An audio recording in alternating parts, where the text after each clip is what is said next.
鏡の前ピタッと並ばされてこれが永遠なって勝手に決められて柔らかい声出せるけれど返事は求められて変のやろりを結んで可愛くして喋らん方が可愛いなっていう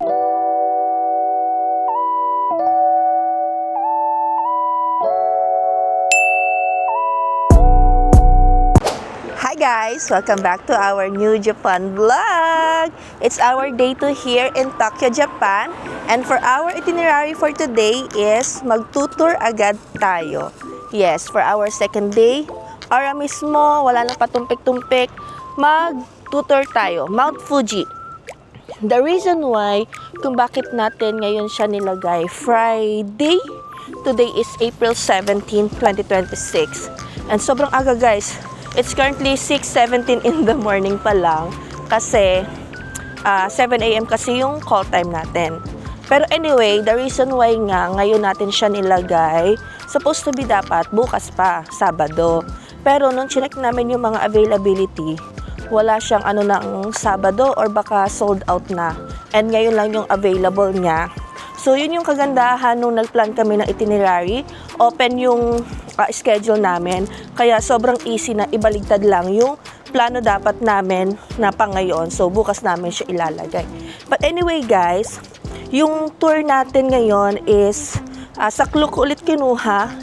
Halos lahat ata sa Klook ko kinuha para isahang app na access na lang. Tapos ang kagandahan din dito sa kinuha natin is yung iba dito is first time lang din namin pupuntahan. Since it's our third time here in Japan, nung dalawang last is nag-tour din tayo. Tapos ngayong pangatlo is mag-tutor ulit tayo. And ang kinuha namin ay itong, wait lang guys, naglo-loading. So, ayun nga guys, bumalik na yung wifi natin. Mount Fuji Photo Spots and Shibazakura Cherry Blossom Day Tour from Tokyo. So, ayun yung yun yung tour natin ngayon. And, okay yung pupuntahan natin. Kasi, gaya nga nang nabanggit ko, is may mga places doon na hindi pa namin napupuntahan.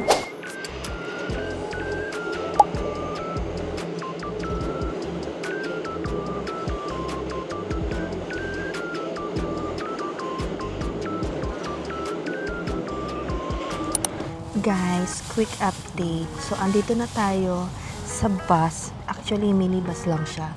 Sana naririnig mo ako kasi merong ibang tao. But anyway, quick information. Kapag ganito nga palang tour kayo, just make sure muna doon, let's say sa Klook kayo magbubuk, make sure to read the instruction there, tsaka yung mga information para updated kayo. Tapos, always double check kung tama ba yung email address na ilalagay ninyo. Kasi doon kayo kukontakin ng tour guide ninyo. So, ayun. Tapos, make sure na join kayo sa group chat which is ipapaalam naman sa inyo. Usually, merong link na kayong i-click. But still, make sure na legit yung email bago nyo i-click, diba? Kasi, syempre, sa sobrang daming nangyayari ngayon na mga scam, ganyan. Tapos, make sure lang na follow nyo kung ano yung instruct ng tour guide nyo. Kasi, syempre, siya yung nakakaalam. For our case, 7 a.m. yung pick up. So, make sure to be here by 6:50, 10 to 15 minutes. Gaya na sinasabi ko, sorry na po guys, na make sure 10 to 15 minutes bago yung call time ninyo is nandito na kayo. For our case, anong oras ba? 7:01 on time tayo umalis. Pero meron naman siyang note na 10 minutes after ng call time, pag wala is unfortunately iiwanan kayo. Kasi syempre, hindi pwedeng ma-adjust yung schedule, diba? So, make sure na follow nyo lang yung instruction, ganyan. Tapos, meron naman silang nilalagay na map, tsaka example ng picture para mas madali sa inyo na makita and mas masundan ninyo yung location, ganyan. So which is yun ang ginawa namin. So yun yung first information na mabibigay ko sa inyo kapag nag-tutor kayo.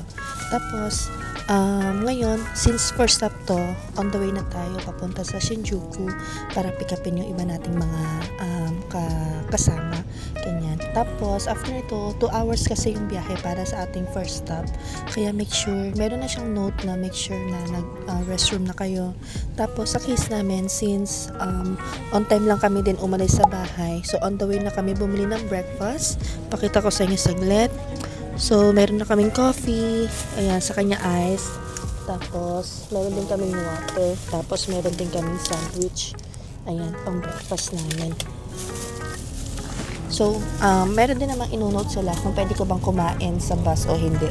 Kasi kung bawal kumain, panigurado, like nakakain na kami sa hotel o kaya like bago pumunta dito. So, yung mga ganong information na maliliit na information, I mean, is sobrang helpful kasi baka mamaya nagmamadali na, mag-take out na lang tayo, magbaon lang tayo sa bus natin kainin. Tapos, bawal pala pagkain. So, make sure talaga na i-follow niyo yung instruction and read it. Hindi yung basta, okay, book na yung confirmation ko, okay, punta na lang ako doon sa location.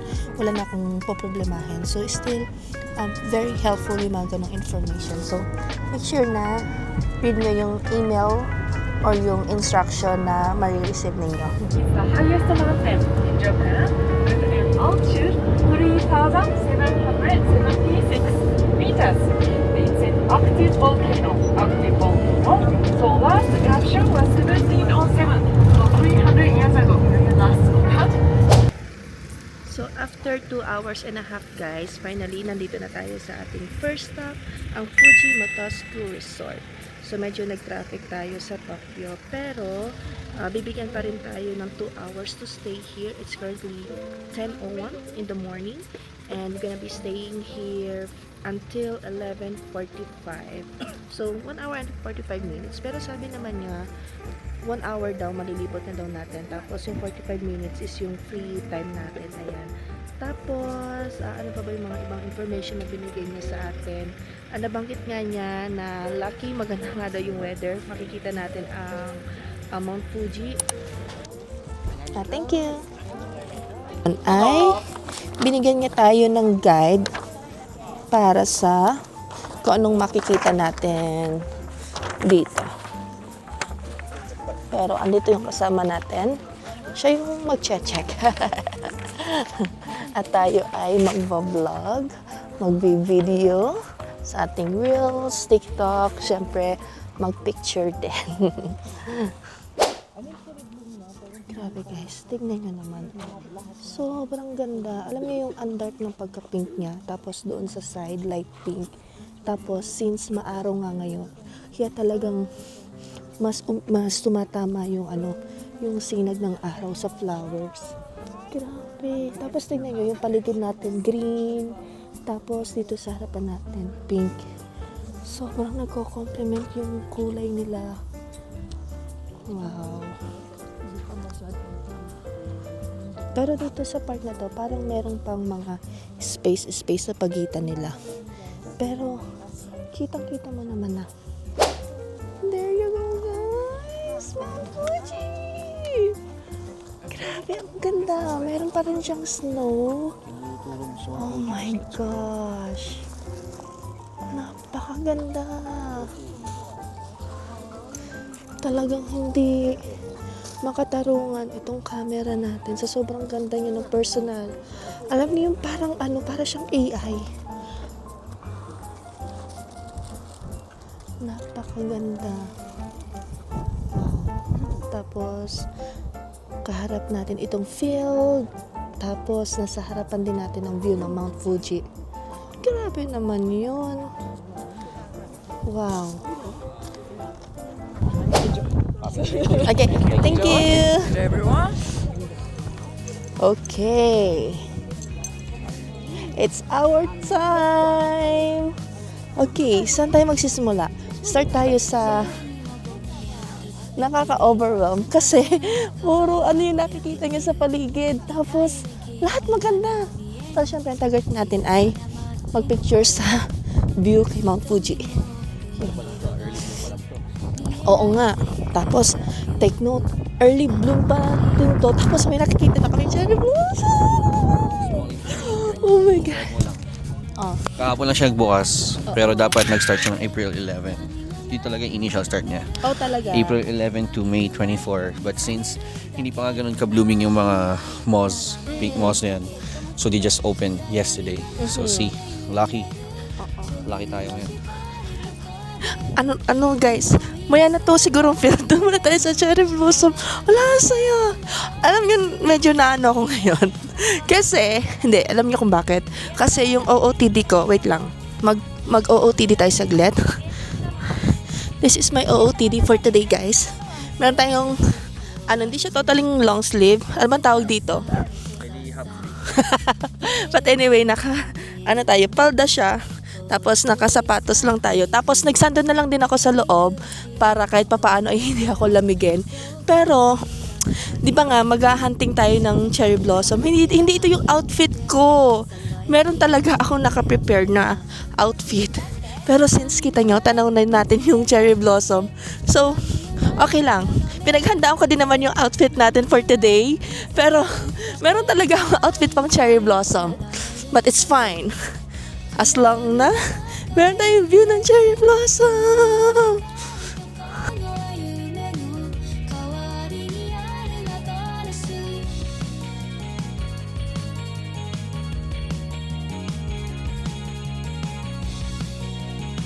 Hi guys! Grabe, nasa bulsa ko pala yung mic ko kaya wala akong audio. But anyway, yung tinuturo ko dyan is kailangan mo lang pumila para makapagpa-picture ka dito sa heart para yung background mo is yung Mount Fuji.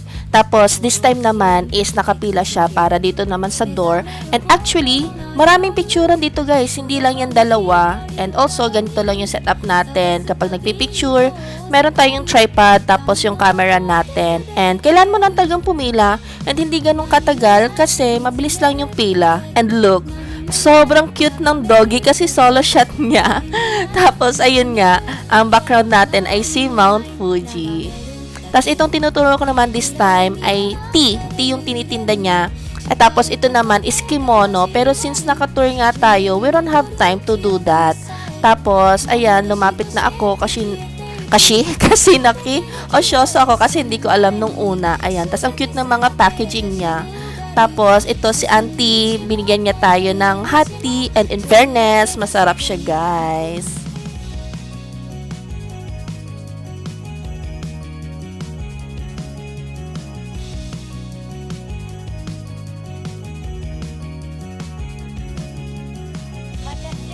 Sobrang satisfied kami sa mga picture. Tsaka okay din kasi almost like 1 hour and 45 minutes nga tayo dito, diba? So, tsaka ito din yung kasi yung pinaka magandang spot na pupuntahan natin for today's itinerary. So, talagang binongga na talaga namin yung mga picture. Kasi ang sunod natin dito is Lawson. Kung alam niyo yung yung Lawson siya, yung convenience store. Yes, like literal na convenience store lang siya. Pero hindi lang siya lang. Kasi sa likod niya is ang nag-iisang Mount Fuji lang naman ang makikita ninyo. So, pero nung nag-tour tayo last year, nadaanan namin yon. And doon, panigurado saglit lang tayo doon. Siguro like, check natin kung mapagpa-picture ba tayo. Pero mas chill na doon.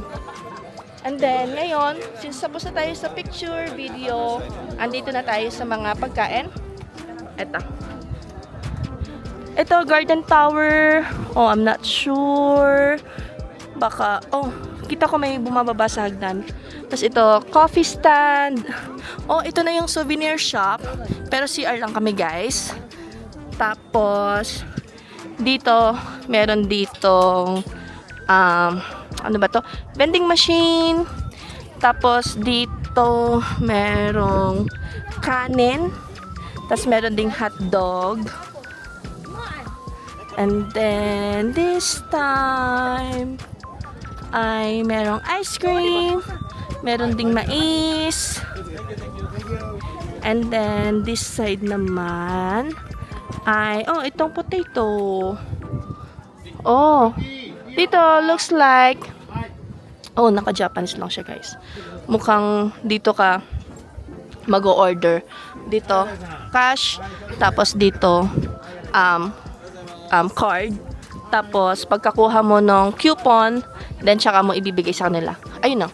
Kita nyo. Meron siyang papel. Ayan. So, ganun yung pag-order dito, guys. So, first up pa lang, pero, solve na agad. Sulit na agad yung binayad natin. Ayun. And then, actually guys, plano sana namin mag-rent ng car. Kaya lang, sa nakakaalam or sa hindi pa nakakaalam, yung steering wheel niya ay nasa right side. So ngayon, yung boyfriend ko sa Hawaii is left side yung manibela. So, pinag-isipan niya kasi since siya yung magdadrive, and naisip niya na next time na lang kasi parang last minute lang din namin napag-usapan. And ito nga sana yung target namin na as in dito kami mag-i-stay ng matagal. Kung i-DIY naman natin, mas sobrang mahal ng pamasahe. So, mas okay na yung mag-tour. Yun nga lang, ang kalaban mo is yung oras, tapos limitado lang yung mo dito. Pero ang kagandahan naman is you don't have to worry about kung maliligaw ka ba, kung lalampas ka ba, tsaka di ka mapapagod mag-drive. Kasi nga, meron na tayong driver na kasama, diba? Tsaka tour guide na rin na magbibigay ng information about sa location kung nasaan man tayo. Ngayon ay kabalik na tayo sa ating parking. And also din nga pala, yung mga tickets din, we don't have to worry. Kasi syempre kapag DIY natin, yung pamasahe pa lang mahal na. Tapos bukod pa dun yung entrance. Tapos paproblemahin mo pa. Or not paproblemahin, pero mapapaisip ka kung what time ba nadaan yung last bus. Ayun, yun yung mga factors na okay din kapag nag-tour kayo. Okay guys, after almost 30 minutes sa biyahe mula doon sa una nating pinuntahan, andito na tayo sa ating second location, ang Lawson. So ito yung sinasabi ko literal na convenience store. Pero, ang view naman natin ay ang nag-iisang Mount Fuji. There you go! Ito yung ating service. Sayang lang kasi ito kasi parking talaga siya. So itong mga car nakapark din talaga siya dyan. Pero sayang nga kasi nahaharangan nila yung view ng Mount Fuji. So dito guys siya. Yan ang itsura niya. Ito yung convenience store. Tapos yan yung Mount Fuji. So dito guys, talagang pahirapan ka talaga makakuha ng solo shot na makikita si Mount Fuji. Kasi kita nyo lahat ng yan. Lahat yan kalaban nyo sa pagkuha ng picture. Pero since, gaya nga nasabi ko, nung pumunta tayo dito last last year, ay kasama to sa tour na napuntahan natin. So, nakapag-picture naman tayo. Ngayon naman guys, ay binibidyohan ko para meron kayong idea kung sakaling kasama din tong Lawson sa mga pupuntahan ninyo kapag nag-tour kayo para ma-plan agad ninyo. Ayun, okay din yung pwesto nila doon, no? Kaya lang, si Mount Fuji lang yung kita. Unlike dito na Lawson, tapos sa taas is yung Mount Fuji. Pero keep in mind din na since maaraw nga, minsan against the light din yung magiging kuha nyo. So talagang tatimingan nyo din talaga yung sikat ng araw. Kasi minsan Kasi minsan kumukulimlim din. Ayun. So ayan guys, yung Lawson. So this is our second stop dito sa ating tour. The main attraction is the crystal clear blue pond. Here there are 8 ponds here, and also you can see koi fish. So many koi fish inside the pond. And also there is a place you can get water for free. The water is coming from Mount Fuji. It's natural water. So if you have empty bottles, you can get home. You can get it home for free. For free. And also they are selling a bottle, an empty bottle, 200 yen. So you can fill the water. Yeah. Ang next nating pupuntahan guys ay Oshino Hakai, and binigyan tayo ng almost 1 hour. Bibigyan niya tayo ng almost 1 hour ng ating tour guide para mag-stay doon. Tapos, ang kagandahan nga pala dito sa tour guide natin, although makikita naman natin sa cloak kung ano yung makikita natin doon, is ine-explain niya ng personal yung mga recommended or kung ano yung famous spot, kung anong makikita doon, kung anong pwedeng mabili doon, yung mga pagkain din. So, okay yung tour guide natin. Tapos, nabanggit ko nga pala sa inyo kanina na ang kagandahan sa tour natin is hindi pa namin napupuntahan yung iba. So, bale, yung Lawson, so, di ba nabanggit ko na napuntahan natin Lawson. Ito pala, napuntahan din pala natin. Hindi ko agad na-check kung di pa nag-send yung tour guide natin ng picture. But anyway, it will be nice to be back here. Tapos, andito na daw tayo. So, bali guys, so, okay din na makabalik tayo dito kasi fresh pa sa isip ko na, ano ba to? Fresh pa sa isip ko na nung nagpunta kami dito, naubos yung oras namin kakapicture. So, this time, konti lang, or kahit hindi na, we'll see. Tapos, maikot natin yung place. Kasi, nung una nating punta dito is, talagang hindi kami nakalibot. Kasi naubos yung oras namin kakapicture. Kasi, excited kaming makita si Mount Fuji. Kasi, nung first time nating pumunta dito, way back 2019, unfortunately, hindi namin nakita. Kaya, nung bumalik kami dito noong February last year, talagang tapos nakita natin si Mount Fuji. Kaya talagang grab opportunity talaga kami. Sabi nga pala ng tour guide natin sa may dito daw, bloom daw yung cherry blossom. So sana makakita nga tayo para makapag-picture ulit. So sa ngayon guys, ay sundan muna natin ang ating tour guide. Tapos maya balikan natin itong mga cherry blossom. Oh my gosh. Tapos ang cute nito Tapos tignan nyo guys, Mount Fuji ulit sa harapan natin. Tapos cherry blossom. Grabe naman yun, Lord. Oh my gosh. Grabe. Tapos ang cute nitong bridge pero ang daming tao. Pero, wow. Hi, Fuji-san! Currently, it's almost 1 p.m. Binigyan niya tayo hanggang 2 p.m. dito. Pero, bago pa tayo makarating sa ating ubos na oras namin. Grabe naman.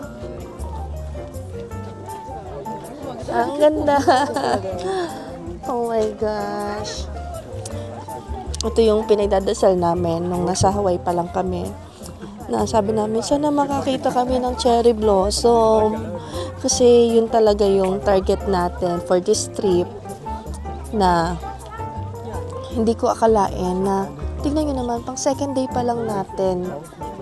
Tapos nakakita na agad tayo ng cherry blossom. Gaya nga nung sabi namin nung nagpa-plan tayo ng itinerary na kung hindi man swertihin, at least nasa Japan tayo. Pero, sinuwerte. Tignan nyo guys ha. Ay sayang, nandito kasi tayo sa kabila. Pero tignan nyo guys, ito cherry blossom. The water is coming from Mount Fuji. Oh.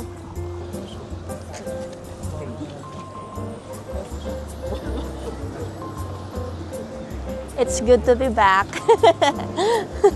Okay guys, tapos na mag-briefing ang ating tour guide, si Yui-san. Magkanya-kanya na daw tayo at magkita-kita na lang by 2 p.m. Ito guys yung sinasabi kong naubos yung oras namin. Andito kami dito sa area na to. Ayan. Nagpwesto kami dito. Kita si Fujisan. Tapos, wait lang, kasi yung kasama natin. Ito guys, oh. Puro pagkain na yan. So, yes. Water. Ayun, oh. Ito ba? Yun yung crystal clear. Kaya? Oo. Yun yun. Saan ang daan? Baka doon sa loob. Saan tayo dadaan? Meron tayong Ay, ito. water eh. Ay, wala, walang Empty daan. bottle pa naman ako. Saan pwede dumaan? Kuha tayo ng tubig sa Mount Fuji. Babalik ko sa Hawaii.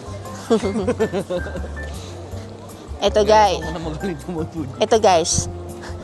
Turo ko sa inyo yung spot kung bakit naubos yung oras namin nung first time nating nakarating dito.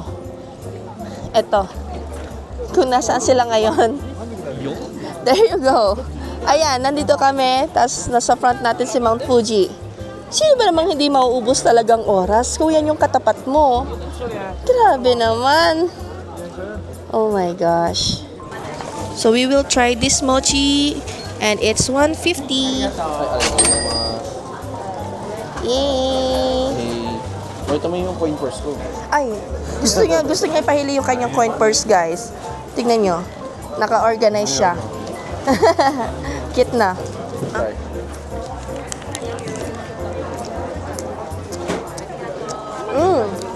Red bean. Red bean. Ibaliktad natin, guys. Dito lang mo. Kasi pipigyan ako. Yan, siya tapat niya. Oh, sticker. 350 yen. Tapos, gantong pin, 500. Walang cute naman nung...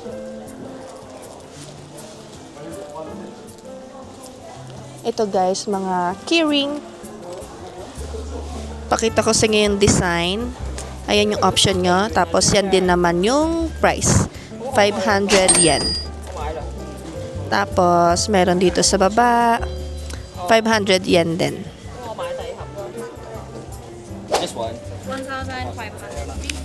Order tayo guys ng isang grilled eel skewer. 1,500 siya.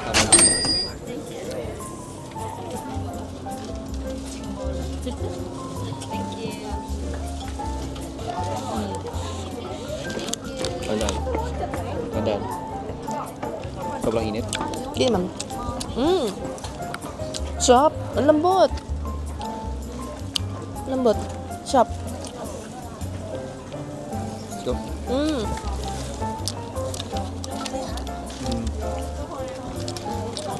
Thank you. Ngayon nakapila tayo para sa yakisoba. Gusto ko ng fish cake. Pila ka doon. Tigil sa tayo. Oo. Bili tayo guys ng fish cake. Ah, thank you. It's hot. We got our oden guys. 300 each. And for yakisoba, how much for the yakisoba, babe? 800. And then for the water, 100. 100 yen. So guys. So, balik ulit tayo guys sa pinagbilhan natin ng eel. Kasi try naman natin yung wagyu. Sabi A5, ano daw eh, black wagyu skewer. So yung tang or yung wagyu gusto mo try? Yung wagyu mismo. Can we have white wagyu? We got our A5 wagyu guys. Same thing, dito tayo bumili. Kung saan natin binili yung eel kanina. And then, complete na. So far. Or, yun na muna ang ating kakainin ngayon. Wala tayong kain-kain ng kanin. Bawi na lang tayo mamayang dinner. Ayan, nilagay na niya muna sa bag para mas easy. Oh shucks, what's that?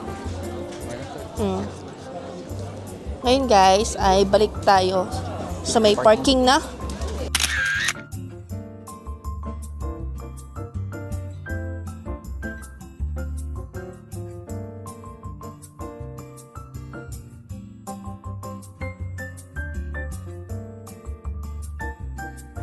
So guys, nakabalik na tayo sa ating bus. Kinakain na natin yung ating oden tsaka yung mga binili nating take out.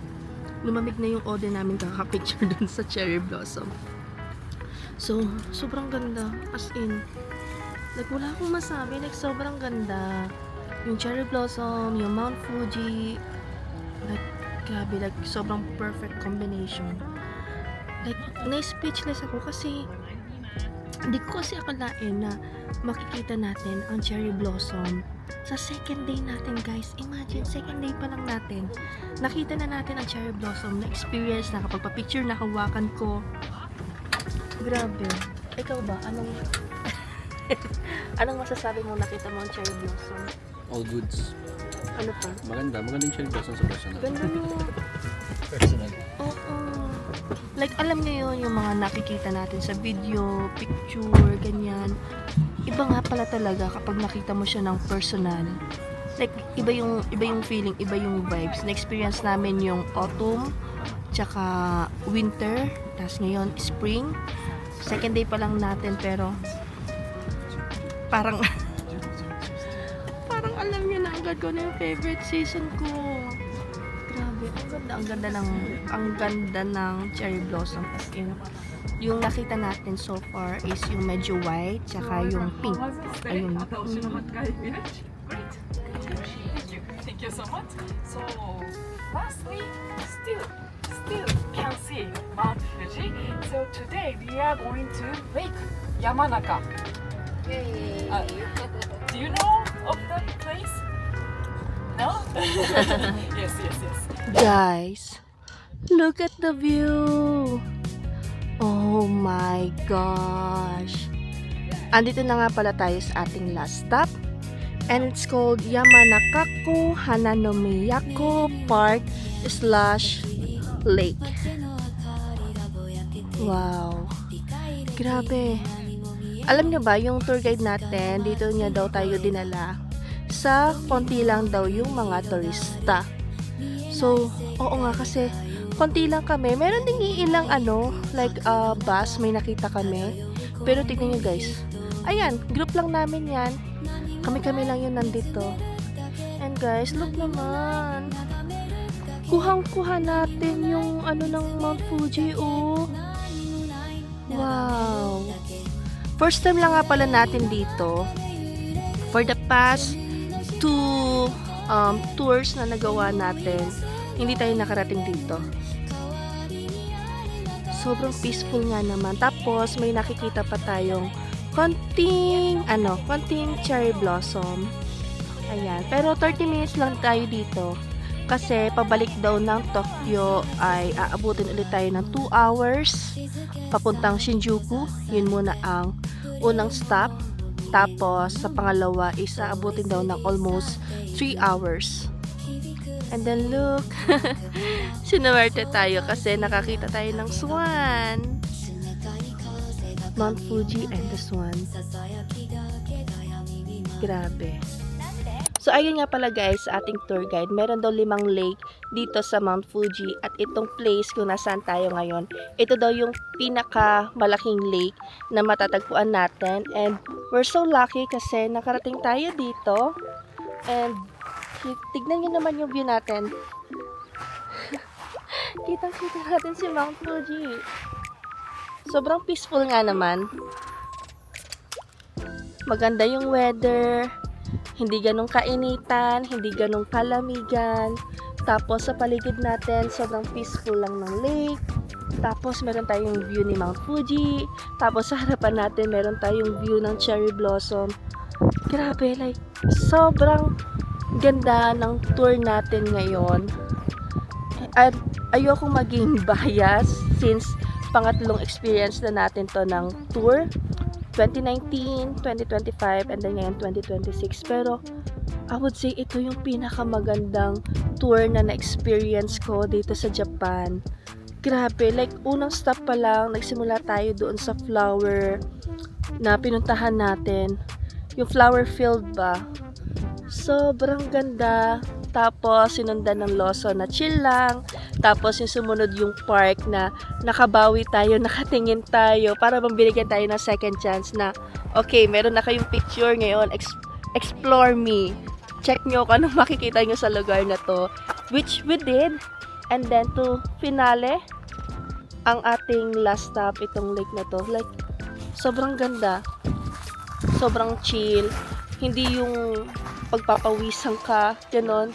So ito, nandito lang tayo. Like, nagpicture lang, tapos nag-video, and then nakatingin sa lake. And syempre, ang Mount Fuji. Wow. So, punta tayo guys sa may taas kasi bumaba kasi tayo dito sa area na to. Mag-restroom lang tayo kasi hindi na daw mag-i-stop, dire-diretso na, and 2 hours daw ang aabutin sa unang pagtitigilan, pagda-drop off na lugar. And then, after nun, check natin kung meron tayong time para makapagpa-picture sa cherry blossom kasi kita yung view ng Mount Fuji naman sa area na yan.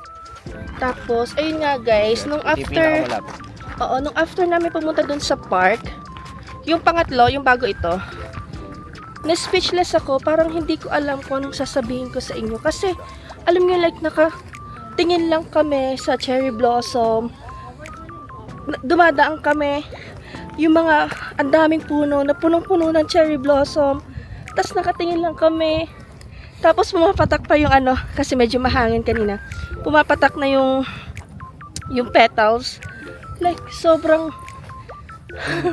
nakaka-speechless talaga hanggang ngayon habang naiisip ko. Like, sobrang saya ng puso ko. Ganon. Kumbaga, we're staying here sa Japan for a total of 10 or 11 days ba? And guys, pang second day pa lang natin, nakita na natin yung ating goal. Kumbaga, the rest ay bonus na sa mga ibang lugar na makikitaan natin. Pero which is talaga, meron, hiningal ako kasi bakit yung nasa baba kasi tayo kanina ng lake. Pero bonus na nga lang. Pero meron sa itinerary natin na talagang pupuntahan natin, visit natin yung mga ibang usually merong cherry blossom, so check natin kung makakaabot pa ba tayo. Kung may makikita pa ba tayo. So, wait lang guys. Tignan nyo guys, pinipilahan tong spot na to. Kasi ang ganda naman tignan nyo, may cherry blossom, tapos solo mo yung pwesto dito. And syempre, buong-buo mong makukuha sa picture si Mount Fuji. Ngayon, hahanap tayo ng sarili nating pwesto, syempre. Picture tayo ng mabilisan. Hey guys, so dito na nga pala natin tatapusin ang ating day tour dito sa Mount Fuji. Sana na-enjoy nyo kung paano ko na-enjoy yung tour natin. Sana one day ma-experience nyo din kung ano yung na-experience natin ngayon. And hoping na one day kayo naman yung nasa position ko and ma-explore ninyo kung ano yung na-explore natin. And ma-experience ang lahat ng to. Wala akong masabi kasi sobrang ganda, sobrang sulit ng tour natin. Like, sobrang worth it nung binayad natin. So, ayun guys, thank you so much for watching. Thank you so much sa pagsama sa akin sa panibagong araw. And don't forget to like, click the notification bell button, and subscribe to our channel. And also, follow all of my socials. And I'll see you on our next Japan vlog. Bye-bye!